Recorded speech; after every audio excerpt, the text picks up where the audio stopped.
Well,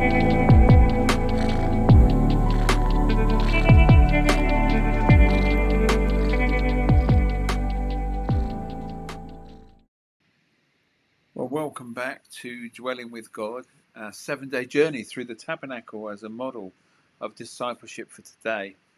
And this is day 3.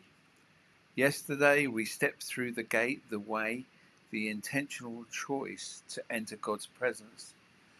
And today we approach the bronze altar, the place of sacrifice, surrender, and transformation. And this is where the journey begins to cost us something, and where it begins to change us deeply. So let's dive in. Now, after entering the gate, the way, the very first thing a worshipper encounters was the bronze altar, a large structure where sacrifice were offered. And this represents the cross and Jesus on it. The message was unmistakable. You cannot draw near to God without surrender. And the altar was where sin was dealt with, where devotion was expressed, and where something costly was laid down. It was messy, it was honest, and it was raw. It was the place where Israel acknowledged we can't fix ourselves. We need God's mercy. And this is still true today. We need Jesus. So before we move deeper with God, before cleansing, intimacy, and spiritual maturity, we must come to the altar.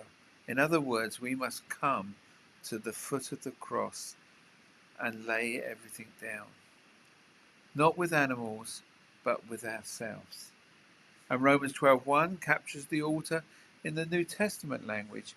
Present your bodies as living sacrifice. That is altar language. That is discipleship language. To follow Jesus is to lay down our will, our pride, and our habits. It's also our comforts, our patterns of sin, and our version of who we think we must be. You see, sacrifice in Scripture is never about punishment. It's about making space for God's life to fill us. So every time something is laid down, room is created for something better. We surrender fear to receive courage. We surrender control to receive peace. And we surrender sin to receive freedom. And we surrender self to receive God.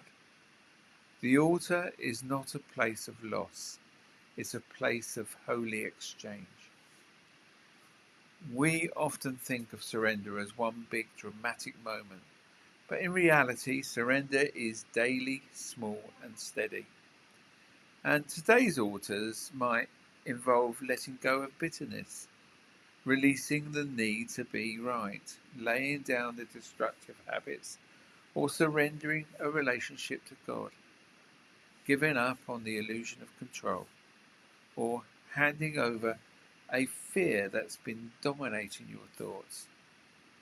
Or it could be confessing a pattern you've been hiding. You see, that's where we do it. We leave it at the base of the cross. The altar teaches us that transformation cannot happen without surrender.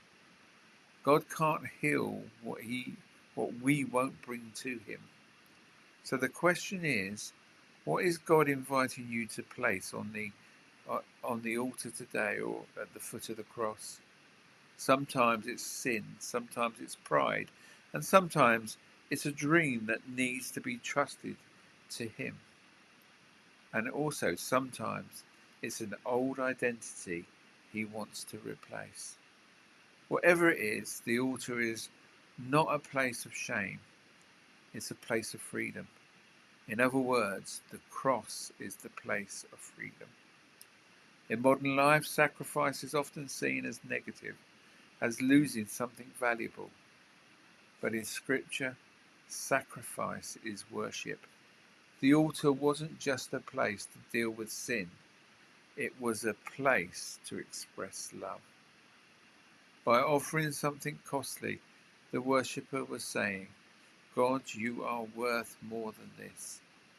Today, sacrifice looks like choosing obedience over convenience, choosing forgiveness over resentment, choosing honesty over secrecy, choosing service over self-focus, and choosing God's timing over your own.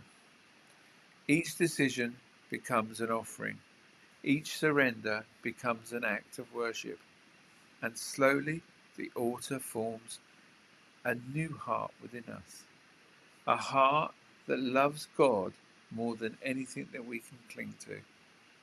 So before your day begins, pray, Lord, show me what I need to lay down today. God will bring something to mind. The altar or the cross begins with awareness. Speak it honestly. God, I lay down my fear. I lay down this habit. I lay down this anger. What we name, God frees. So every sacrifice creates space. Fill that space with truth, scripture, prayer, worship, obedience. Surrender without replacement leads to emptiness, and surrender without replacement, with replacement, leads to transformation. So, this has been the message about the cross today. And when we lay things at the foot of the cross, we are surrendering ourselves, and this is the place where Christ works in us. So thank you for joining me today for day 3 of Dwelling with God. We stood at the bronze altar and discovered that discipleship is not just about entering God's presence. It's about surrendering what keeps us from experience His fullness and the relationship that we have with Christ. Tomorrow we move to day 4 and we approach the bronze laver, where God cleanses, renews and reshapes our identity. So until then, may you have the courage to step before the altar or the cross and the grace to lay down what God is asking for. Transformation begins at the altar.